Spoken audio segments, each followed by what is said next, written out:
안녕하십니까. 법무법인 해안의 김현익 변호사입니다.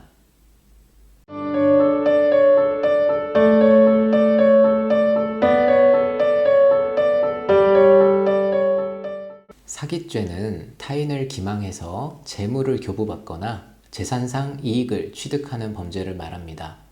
사기죄로 인해서 10년 이하의 징역이나 2천만 원 이하의 벌금에 처해질 수 있습니다. 사기죄로 고소를 진행하실 때 그 고소의 절차에 대해서 말씀드리겠습니다. 사기죄 내용을 담은 고소장이라는 서류를 수사기관에 접수하게 되는데요.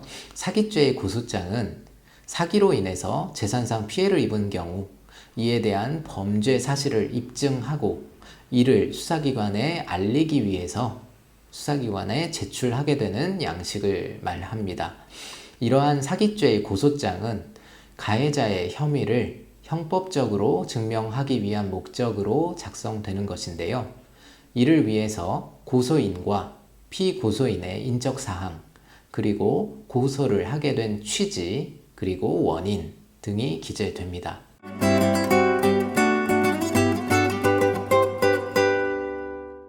사기죄는 타인을 의도적으로 기망해서, 즉 속여서 상대방으로부터 재물 또는 재산상 이득을 취해야 성립되는 범죄입니다. 사기죄의 고소 방법에 있어서는 피해자로부터 재물 또는 재산상의 이익을 취하는 의도, 그리고 타인을 속이는 행위 태양이 가장 중요하게 묘사되어 있어야 된다고 말씀드리겠습니다. 어떤 사람에게 돈을 빌려주었거나 물건을 판매한 후에 대금을 받지 못한 경우라면 이것이 사기죄가 성립되는가 안 되는가를 검토해 보게 됩니다. 사기죄의 기망이나 고의가 인정될 수 있는가에 따라서 사기죄의 성립이 좌우되게 되는데요. 사기죄의 고소장을 작성할 때 이러한 점에 유의해서 작성하는 것이 무엇보다 중요하다고 할 것입니다. 사기죄의 고소 방법이나 그 법리적 구성에 따라서 형사처벌이 될 수 있는 사안도 있고, 아니면 형사처벌은 어렵고 민사적으로만 해결해야 되는 사안도 있을 수 있습니다.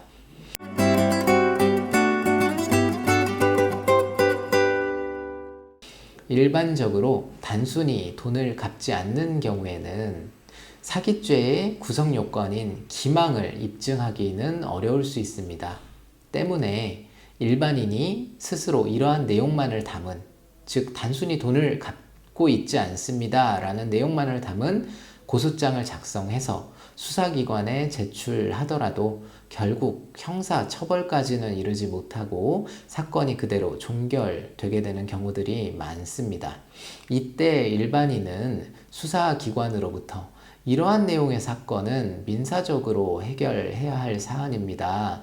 그러니까 고소장을 수사기관에 접수할 게 아니라 소장을 작성을 하셔서 법원에 제출하세요 라는 말을 종종 듣게 됩니다.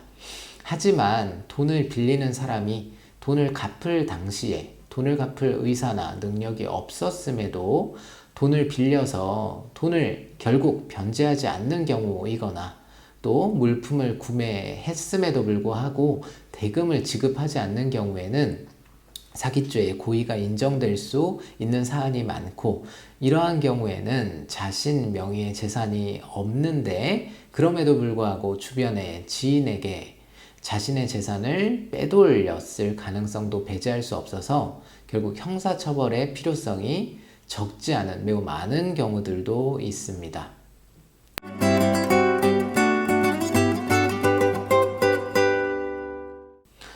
타인이 본인으로부터 금전을 교부받거나 물품을 교부받을 당시에 그 당시에 변제 능력이나 의사가 없었음을 객관적으로 인정할 수 있는 상황임을 입증할 수 있다면 상대방을 사기죄로 처벌할 수 있다고 할 것입니다. 지금 이러한 상황에 계시다면 사기죄 고소 방법이나 고소장 작성 방향에 대해서 전문가인 변호사의 도움을 받아보시기 바랍니다.